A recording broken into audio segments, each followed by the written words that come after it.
Ladies and gentlemen, we want you to stand and we want you to make some noise. Ladies and gentlemen, let's go racing here at Knoxville. Only the best go three abreast. It is show time at Williams Grove Speedway. Ladies and gentlemen, boys and girls, here at Eldora Speedway, it's showtime! You got them for a rep. Often imitated, never duplicated. The greatest show on dirt, the World of Outlaws. It's time to sit back, relax, and enjoy, because, ladies and gentlemen, it's showtime! Set to do battle for 30 laps. The green flag is waving. Hello again. It's Wing Nation, presented by Drydene, by DRF Racing Oils, and by Hercules Tires. Talking sprint car racing, our favorite time of the week. Erin, Evernham, and Steve Post zooming our way through 2020. Erin, how are you? I'm doing great. Not as good as you. Got all these races, up ahead. Cannot wait to get some dirt in my beer. Oh, what do you think we're looking at? 2 weeks from today, I'm headed to Hagerstown, Maryland, baby. Going to see some sprint cars up in Pennsylvania after that. Really excited about it. Really, really fun stuff, that is for sure. This has been a fascinating time as we've been away from sprint car racing with the COVID lockdown. And there's been a couple of entities that have really done a nice – I think all of racing has done a nice job, from NASCAR to the sprint car world to the short tracks that have been able to open. But the World of Outlaws have seized this moment and really done some amazing things. And we're going to talk to Brian Carter, the CEO of the World Racing Group, about this, going back to iRacing and into returning to racing and going forward with CBS and where this leads us going forward. Erin, the World of Outlaws have just done an amazing job getting racing back, getting these teams back on the road, and getting things back up to some normalcy. They really have. And like you mentioned, whether it was the iRacing or being on, Fox that one night where they had Clint Boyer and Jeff Gordon, and then now they've got this opportunity with CBS. They've done a great job with the streaming, but as far as even getting the cars back on track, they did no fans. They really have been cautiously moving forward, and I think they've done, like you said, a fabulous job of that. Yeah, really, truly is amazing. So we're going to talk to Brian Carter in just a little bit. HRP, they know sprint car racing, and therefore they know what is best for your sprint car racing team. No other accessory can match quality performance and design as their trailer and shop accessories. Top trailer builders use HRP trailer accessories to outfit their stock and custom build units that they have. They're always adding, like the new cordless tool charging station. This is sleek in design, holds 2 cordless drills, impacts, or flashlights, or even battery chargers. And Erin, it really, really does help clear the clutter from the workbench. It really does. And roster includes something for every racer, team, trailer, and shop. And don't settle for anything less than Sprint Car Racing's #1 accessory manufacturer. Absolutely. www.hrpracing.com. That's hrpracing.com. All right, we need to step away, but before we do this, we want to show you a little bit of racing, or those of you listening, give you a little bit of the sights and sound of the sport. It was Saturday night. It was down in Kilgore, Texas at Lone Star Speedway, the Ollie's Bargain Outlet All-Star Circuit of Champions. Their Thunder Through the Plains, presented by Hercules Tires Tour. It's Erin Reitzel, it's Corey Eliason, our buddy Blake Anderson with the call on Flow Racing. It's our Drydene Diesel All Death-Defying Move of the Week. And now for the Drydene Death-Defying Move of the Week, where one driver simply amazes us with their on-track moves. Elias into the back bumper of a lap car of Danny Smith. That'll open the door for Reitzel. Reitzel's right there in the wing to wait for the lead. Lap 9, now we come to 10. Reitzel throws a slider, and you've got a new leader. That death-defying move was brought to you by Drydene Diesel All Death, the official death of the World of Outlaws and wheelmen everywhere. Visit Drydene.com for more information.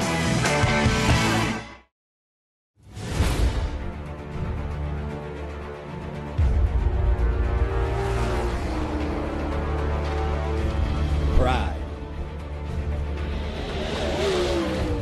Passion. Performance. We are We are. We are Team Drydene.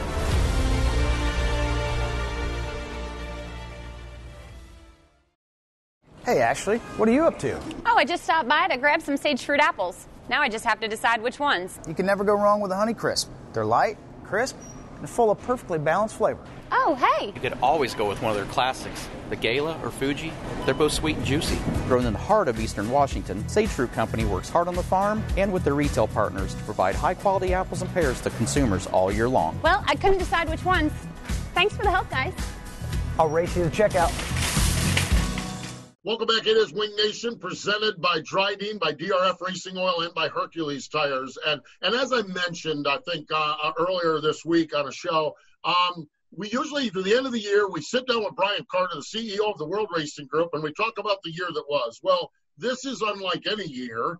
And with all that's happened with the World of Outlaws, the late models and the sprint cars, we'd need 16 hours if we did this in November. So we need to split this up a little bit. And Brian joins us now via Zoom. Hello, Brian. Welcome back to Wing Nation. Hey, thank you guys for having me. What I really want to do is we'll draw the line in the sand and we'll talk about what's happened. And then hopefully at the end of the year, we'll talk about all the great stuff that's happened for the remainder of the year. So it's been a challenging spring. June 16th, I still don't know where we're going to race on the 10th of July. Sort of crazy, but it's been definitely a moving target all year long. So no doubt. Brian, I actually want to go back to that weekend in March. You guys are sitting where you're at. We're sitting in Atlanta. I was in Syracuse doing one of Lenny Salmon's shows up there. And in your wildest dreams, did you ever think you'd be making decisions to pull everything down and shut everything down like you guys had to do, like all of us had to do? No, it was, we come off of Florida with probably more momentum than we've ever left Florida with. We're sitting there in the pit area on the 13th of March. I just finished spring break with my kids. I had a chance to do some snowboarding. I hadn't done in a long time because everything's going so great. I get back on Thursday the 12th, and I'm like, well, it's going to be a great weekend. We're running in Texas. The weather's pretty for the first time in a few years at Cotton Bowl. And IndyCar starts shutting down. The NASCAR is shutting down. The NBA is shut down. And it's like, what in the world are we going to do? We've got the gates are open. We got cars there, and the whole world is put on pause. And is definitely not the decision, but that you want to have to make after driving your teams halfway across the country and all of our trucks and trailers, and you have to sit back and go, what's the right thing to do for everybody involved until we know more. We really need to not one night of racing is not worth any of that we didn't know about. And we had to make that decision. It was very painful. You're sitting here at 2:00. It's a beautiful day. Crowds are open, gates are open, and people are excited to come see sprint car racing. And you have to tell them no. That's hard to do. We're all wired to do this opposite. We're all wired to bring everybody that we can and have a great time. And damn, that's not the way it happened on March 13th. So it was a tough afternoon. And then the 48 hours or 72 hours after that, you kind of go, you didn't really know what you had. And about the next Monday or Tuesday is like, well, if this is the environment we're operating in, we've got some hard decisions about how far west do you go? Do you go west at all? And we had to decide, really send everybody home until we know more. And that, that effectively then doubled the trip to California if we were to make it there. Ended up not doing that, but it just the ground moving on you that fast was something we never experienced before. So it was challenging, but not, it's not near as challenging. We have a nimble organization. We have a small group of people, a great group of teams and drivers and fans that we're understanding to know, okay, we're dealing with something serious. We have to take serious actions to mitigate it, and then we'll figure out where we land when we get there. So then you have March, which was, absolutely no racing in March and no racing in April. And it's something that we've never done. And for a period of time in there, for the first time in the history, we didn't know when we're racing next. So, we know when we finished in November, we know we're going racing in Florida, and we know the date in February. But for the first time there, for about 4 weeks, nobody knows when the next event is. So we kind of had to take take control of our own destiny. Okay, well, if we don't know when it is, what can we do to start to ensure we know what we can do to get going again? Which is what started some pieces. Well, the fans are engaged and the rest, what can we do? And the iRacing piece came up and said, well, we can entertain them and engage them. And we already have a captured audience with the Dirt Vision that had started for the season. Well, is this entertaining? Is it engaging enough? Is it what the fans want is community, really. They want to feel a part of something. And iRacing enabled that for all of us there for that period of time when we all needed it. We were ready for the spring. We were excited for it. We all want that community of race fans and drivers, and we needed to, there was some money paid out during that too. So it kind of fed, bought some groceries for some guys, and that's a big deal. So iRacing filled in a pretty cool little gap for us and showed us what we can do maybe when we know we're not going to race in November, December. So it's kind of if the community is there and they're engaged and excited for it, why not provide it to them? So it was the ability to brainstorm and sort of be creative. Like I said, I kind of alluded to it before we got started. There's a positive in everything if you're looking for it. If you look, it's easy to find the negative stuff in it. And it's definitely been dark times for the country and dark times for a lot of people, that jobs and uncertainty, we all hate that. But it's still what's in front of you. You kind of make your own destiny and you figure out how to make it work. And that's what we've been doing. We've been on that path since not too many days after the March 13th when we cut that show at Cotton Bowl. We've been on a journey to get back to where we were on May the 8th. And that was a tough journey. And it was really surreal. Now we've seen that size of that event at Knoxville, and then with the stream at Eldora, those are things I don't want to do any more than we have to. And we're not going to be there. It's surreal. What it showed to me was how bad I miss racing and how much the fans are part of what make the event special. And that was the piece that I don't want to do these any more than we have to.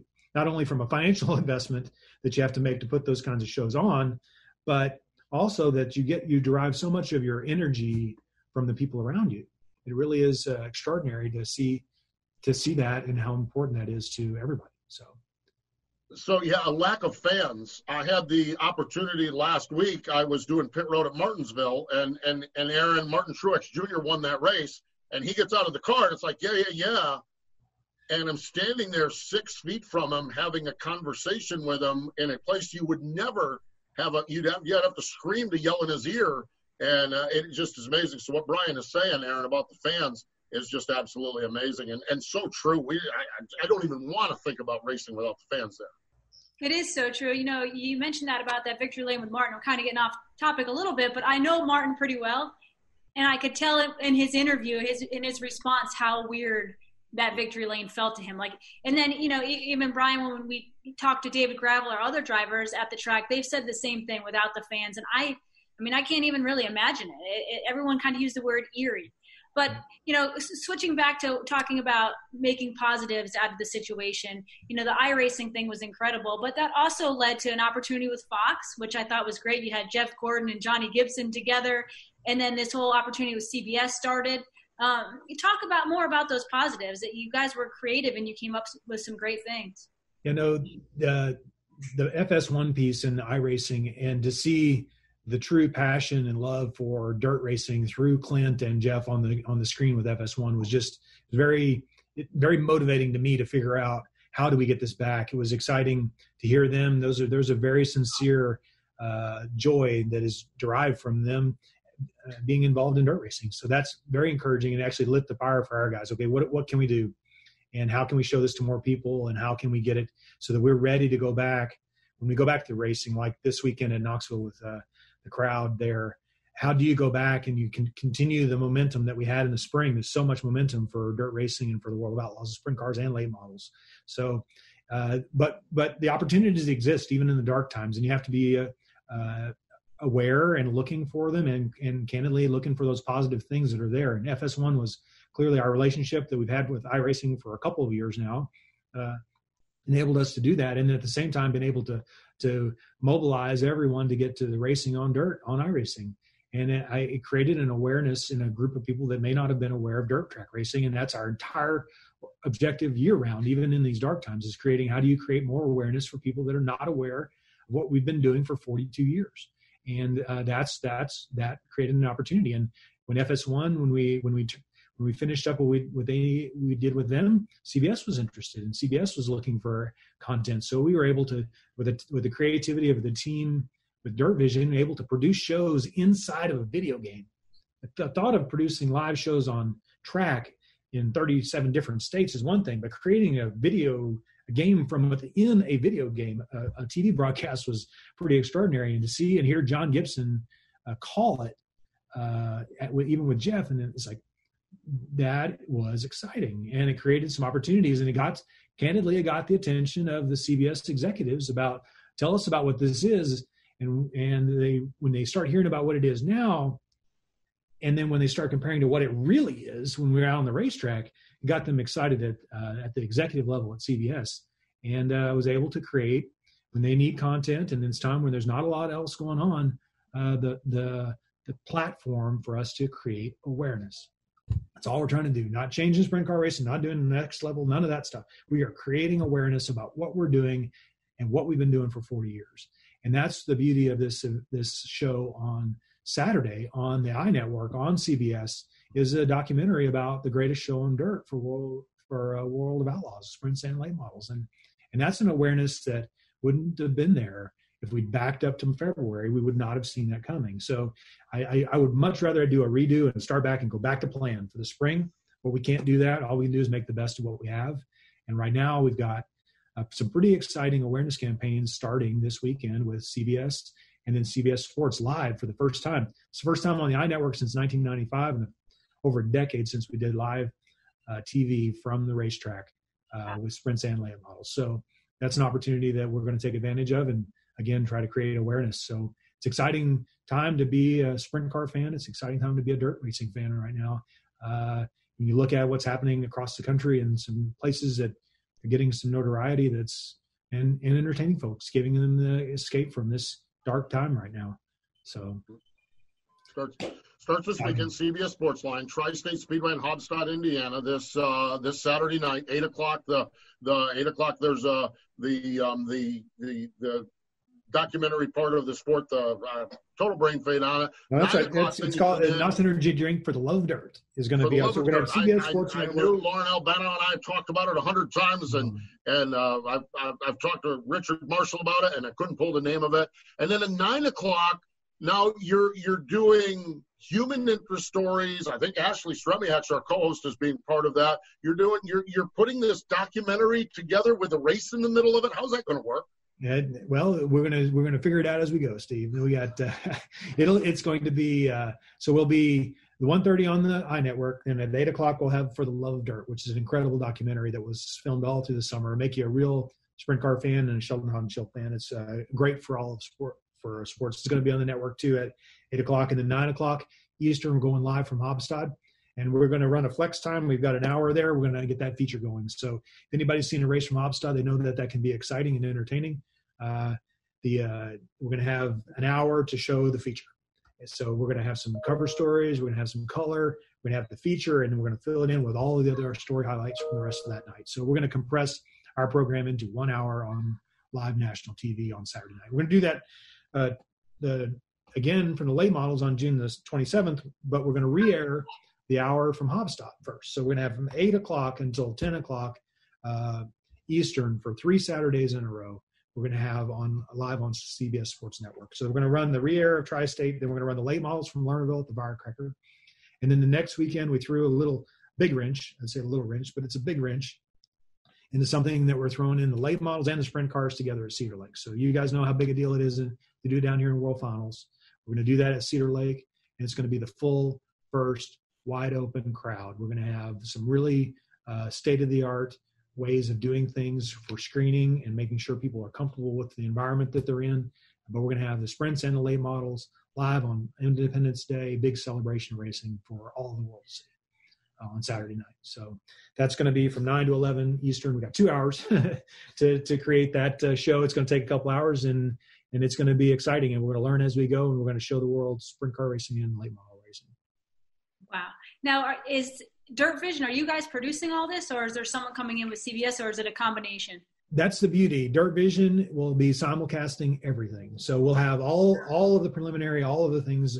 We're all doing it through the Dirt Vision broadcast team, the World Racing Group broadcasting team. So we've been doing live TV shows now for a couple of years, 250 some last year. So we're going to add in some layers. It creates some complexity, but we'll be streaming all of the action on dirtvision.com for all of those racing pieces, including simulcasting what's on CBS on Dirt Vision at the same time. So we've really done the world is embracing streaming, and we've been able to achieve some really cool things there. We're going to use our Dirt Vision team and show the world what we can do on CBS Sports with the Dirt Vision team, and they'll all be simulcast, Dirt Vision and CBS Sports Network. They're that big of believers in what we're doing on a national basis with Dirt Vision.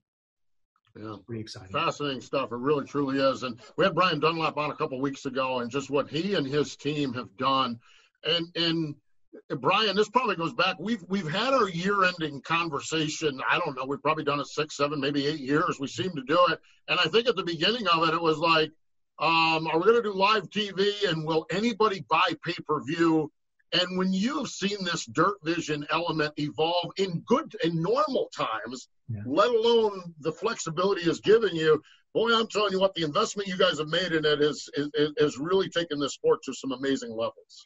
That's back to that awareness campaign, Steve. What it allows us to do is capture all of those moments to get us so excited about being at the racetrack and show them to more people.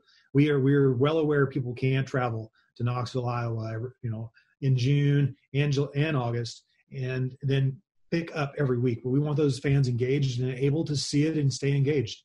That's why we believe in the monthly subscription models, though you can see as many races as you possibly can for the same price. We don't want you to be discouraged to come out and watch a race. We want you to come to the racetrack as many times as possible. But when you can't come to the racetrack, and we know those times exist, then you can watch every race on Dirt Vision. And that's been an awareness campaign. And the objectives have always been to drive people to the racetrack. Anybody who's a sprint car fan knows that you cannot capture the visceral feel of what's happening on the racetrack and what these guys are doing with 5 or 6 or 7 cameras. You just can't do it. But when you feel it and you feel the cars go by and you smell the methanol and all that piece, it drives people to the racetrack. And the more you can keep them engaged, the better. And that's what we found, and that's what we want to continue to do. But the goal of the CBS Sports pieces is to drive more awareness to the sport, drive more awareness, and the goal to get them to the racetrack. If you get them to the racetrack, they will keep coming to the racetrack. Brian, I love how you keep talking about, and it sounds like it's a campaign for you guys, awareness, because the product doesn't need to be changed. The product is fantastic. Speaking of that, I mean, the competition level, these guys were off for two and a half months of not racing, and they have put on some fantastic shows since you guys have been back on. Yeah, no, that is the beauty of it. It's our job to preserve it and protect it because it's so amazing now. The same thing with the rules and the procedures. We continue to adapt the procedures, but the rule books have stayed the same for almost a decade now. We don't have to manufacture the competition. The racing is absolutely phenomenal. The level of competition, guys are going to win. It's extraordinary to see that, and we don't have to do anything. All I want to do is show as many people as possible how good this is and how great a community of fans we have, and make them want to be a part of it. Give them that escape that they need when they come to the racetrack. And that, if we can continue to be successful, we will drive the number of people that are aware and are fans of the sport. I don't have to do it. We've been blessed. We have an incredible group of drivers and teams, incredible group of competitors and their families and friends. And it's just, I don't have to do anything. The competition, give them a great racetrack to race on, and they will put on a show. And that's why when we focused on where we're going back racing, the best facilities with the best procedures. We could have gone and run 20 other shows someplace. We couldn't, but we're not. We needed to be at the tracks where we could put on the best show because there are more eyes watching us now than it could have ever possibly imagined. And we need to make sure that we put on the best show that we can for the race fans. It's uplifting, but it's amazing to think about that we're in the middle of this mess that went nothing like we all planned. And there's more eyeballs focused on it now. That just is that's a weird dynamic there that we're working our way through. Brian, a crystal ball in 2020. That's just there's no such thing. You don't even know where you're running July 10th. You told us that earlier in the interview. I mean, is it? What do you think? You're working in 39 different states or 37 different states. What do you expect? More of this? Just pick and choose our battles, and when we do race, it's going to be spectacular. Is that kind of the game plan at this point? Actually, we're in the middle of transitioning back to the calendar. So over the course of July, through Carlton and the racetracks and the teams that we have here in place with our event promotions teams, World Racing Group has promoted every show. There's been we've been promoting racetracks, taking the risk off the racetracks. So all of that's been a production of World Racing Group, because candidly, the financial model is upside down right now without race fans and with limited crowds. So from our perspective, it's important to everybody to maintain as close to the balance as possible and make sure that resources are getting, are good for as many people as possible. So we're actually looking at transitioning back.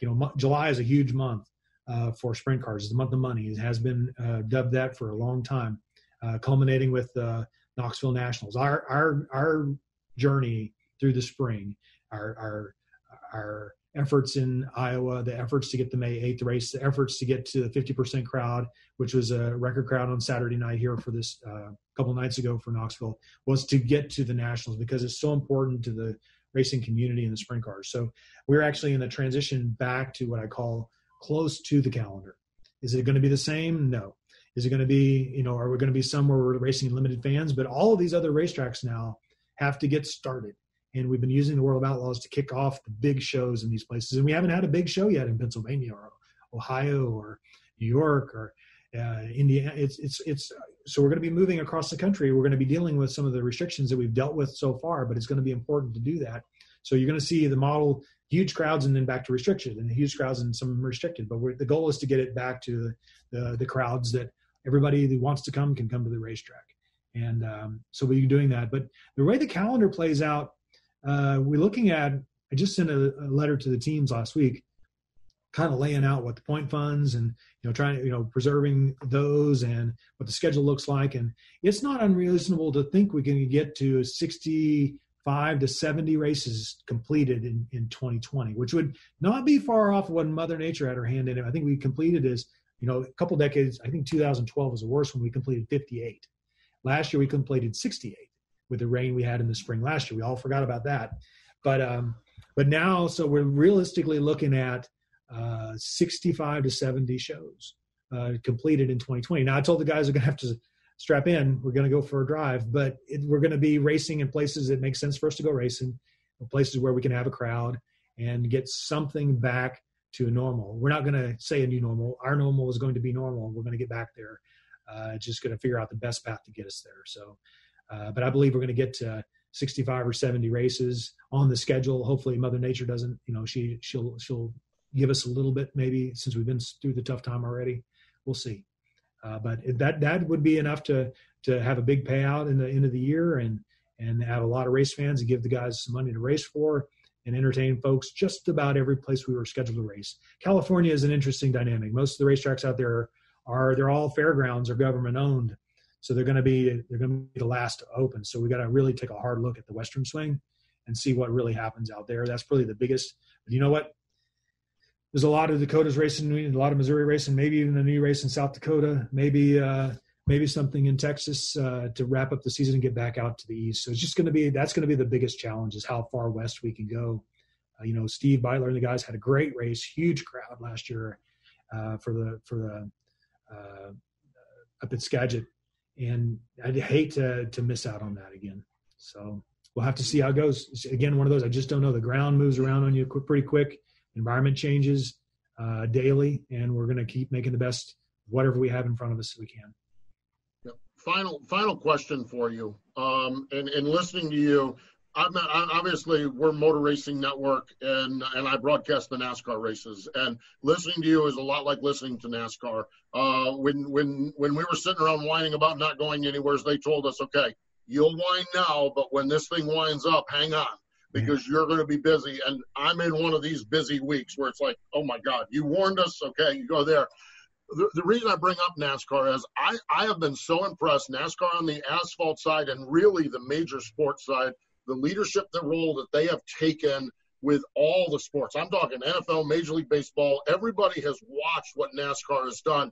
You guys similarly on the dirt track side. In fact, you came up with a COVID-19 resource guide way early in this to help all your tracks get up. How important is that for you? It's important to get the races, get the crowd, get the fans and everything. How important is that for you, though, to be a leader in the short track, in the dirt track, in your world with resources like that? this world that we live in with the dirt racing community is made up of 600 dirt tracks. We need all of them to be successful. There are a lot of them that don't have the resources that we have available. We actually worked in collaboration with NASCAR, Steve O'Donnell, and the guys helped us, and we helped them on some pieces. So there's a lot of collaboration that's happening inside the sports world that may not have happened either. And we're learning from that and trying to get, because we all want the same objective. We all need the nation back running in the safest, fastest way we can get back to it. And the pyramid of what makes the community of dirt racing has to survive. You can't take a layer out and expect the rest to be healthy. So we really wanted to be in the leadership role in providing the resources that we created in an open environment and let them available to everybody, because we need everybody to succeed in order to maintain that balance that I've talked about for years. So as we were blazing the path, we really need to bring the rest of the racetracks, at least provide them the resources and then to make the choices that they need to make for their business in their community. These are always, I've said it before, these are local businesses. It has to be a part of the community to be successful. And each of them are dealing with different dynamics in this time. We have to come in and, we have to, for that moment in time, the World of Outlaws comes to their community. We have to merge into it, be successful within it, collaborate with them, or we won't be successful either. And if they're already struggling, we aren't going to get any ground. We're not going to get any ground, and we're not going to be successful either. So, the beauty of, the chaos of just what is the World of Outlaws, but also what dirt car racing is, with we sanctioned 200 racetracks. So we need them to be successful. And as dirt car, as the sanctioning body, needed to have them successful too, so that the whole food chain, all of this environment that we pay racers, they buy cars, they buy tires, they buy parts guys come back. It is this circle of life that has to get kick started. So we're proud to provide that, and very happy and humbled to be able to provide that to the rest of the racing community, in hopes, I don't care who uses it. We had drag strips call us, we had asphalt tracks call us, we had dirt and drift. It was just crazy. Motocross tracks, people call us and wanted to use our resources, and we posted them all for everybody to use. The faster we can get everybody back, the better for everybody. Amen. Hear, hear. That's for sure. It is interesting, the collaboration. When Dave Reef rolled out his boom mic at Knoxville a week before us, I'm taking pictures of the screen and sending it to our engineer and saying, this is what we need to do. We need the Dave Reef boom mic like they used on Dirt Vision. So it is a great community. It's a community that's really pulled together, and from little things like boom mics to resource guides to important things like getting back to business, it has been good. Brian, always appreciate the time, always appreciate the conversation, the candor. Congratulations on the different form of success you guys are enjoying, not the big crowd and fireworks success, but what we're doing. And we certainly wish you the best as we go forward. So we really appreciate your time joining us. Well, thank you guys so much. I can't tell everybody how happy I am and excited to see them at the racetracks for the rest of the season. We're going to be having fans. We're building towards an incredible World Finals. We're building towards an incredible Super Dirt Week. We're building towards an incredible summer of sprint car and late model racing, and that is exciting for me. So I thank you guys for spreading the word. Thank all the race fans for being patient with us when we tell you we can only have so many fans there. But we're on a path together to get to where we want to be, which is back at the racetrack having fun. For sure. Brian Carter, CEO of the World Racing Group here on Wing Nation. The auto industry is the backbone of America's economy, and Ford chooses to invest more in America because of its rich heritage here. The Blue Oval employs more U.S. hourly workers and assembles more vehicles in America than any other automotive manufacturer, and it's by a wide margin. So whether it's a Ford dealer in Kentucky or a technician in Indiana or an engineer in Michigan, we're proud to have them as part of the team. Ford, built for America. Stay with us. More Wing Nation in just a moment.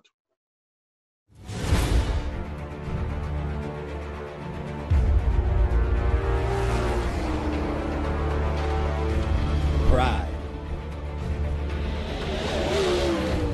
Passion.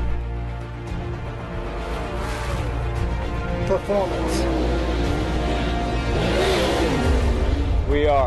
We are. We are Team Drydene.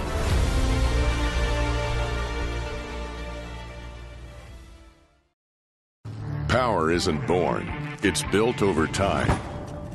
For over 65 years, Hercules Tires has been providing the muscle to move more drivers. Whatever the vehicle, whatever the terrain. And we back it with a powerful protection plan. So wherever the road or the trail takes you, we have the selection, value, and strength to get you there. Hercules Tires. Ride on our strength. Welcome back. It is Wing Nation, presented by Drydene, by DRF Racing Oil, and by Hercules Tires. I don't know, Erin. Every time I talk to Brian Carter, my mind gets racing. Boy, I'm telling you, there's a lot going on, but it is good. It's good to see Kate joining us here on the broadcast. Yes, those of you watching on Zoom, Erin's daughter Kate has joined us. Hello, Kate. How are you? Good. Good. I'm glad you joined us here on Wing Nation. We needed another pretty face on this show. You want to tell everyone who your favorite sprint car drivers are? Okay, tell them. Rico. We love Anyone Rico. Johnny Scott. Yo, you're a Schatz fan. Brian Brown. Brian Brown. You've been a Brian Brown fan for years and years, haven't you? David Gravel. Oh, yeah. Who doesn't love David Gravel? Is that it? That's good. Boy, I'm telling you what, you got Rico, you got Schatz, you got Gravel and Brian Brown. You're going to get a lot of wins over the course of time with that group. That's for sure. You got a lot of good drivers there, Kate. You got good taste in race car drivers. What about Mommy? Mm-hmm. And Daddy. Yeah.